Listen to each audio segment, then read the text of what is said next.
Hi guys, welcome to this very short stream that I'm just going to talk through some effective revision for music that you can access at any time. So effective study in music, the first thing I'm going to say is please use your music revision booklet. If you haven't received a paper copy yet, please use the digital one that I've sent out to you all. So you will have an email with this attached. This is what you should use for the foundation of you revising, okay? To use this booklet. I would plan yourself out a timetable. So as you've probably done for other subjects, um, I recommend, or the way that I like to work, is work backwards from your exam date. So we know that our listening exam is on the 22nd of June and it's in the morning. And I've put here the sort of the topics that I would focus on. So we've got your Paul Simon study pieces, your 3 study pieces. You've got your Mozart study piece from the Western classical tradition. And then we've got these 3 areas. So your study pieces are going to be what forms part B of the exam paper. So that's the second half of your paper. Part A is these 4 bits. So you're going to get asked questions about popular music, traditional music, Western classical music, and just general unfamiliar listening. This part of the exam is going to have audio played against it. And what I suggest is you plan backwards from this date, but don't just do this in a linear fashion. So if you just did just this, then that, then that, then that, by the time you get to the end, you'll have forgotten the stuff that you did with Paul Simon at the beginning. So I suggest interleave this. So do a bit of your Paul Simon study pieces, then maybe do some popular music, okay? Then come back to doing some Paul Simon, and then move on to another strand. So you're returning to information. You're not just blasting through and then forgetting stuff. Okay, so that's it there, and it's all laid out for you in the booklet, all these different bits, okay? So you can access all these different bits. I also strongly suggest that if you haven't already, that you make yourself some flashcards or resources using this sheet. So again, you've all got a copy of this, a physical copy, and lots of you have started to make use of this already. But if you haven't, remember that this sheet is designed to help you answer all of the questions from section A and section B. This is the common vocabulary that you're going to have to use in answering all of these questions.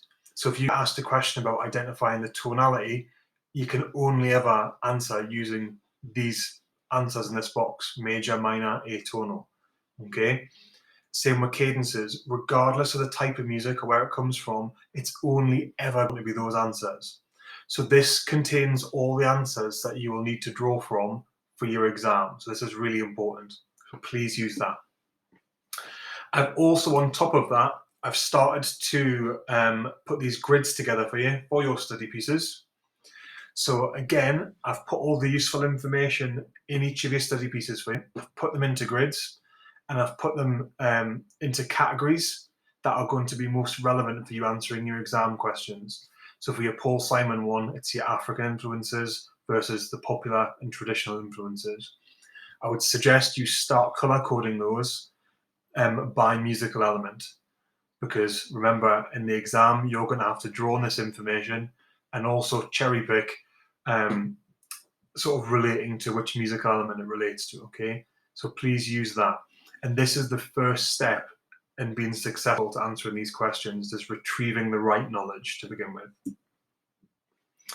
Then I suggest you could do some recall and testing.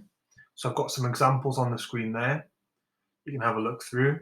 So recall, pick a study piece or pick a style of music, pick some elements, list your responses, have a go at writing an example question and answer, and then try turning that into a full sentence, full sentences, paragraphs.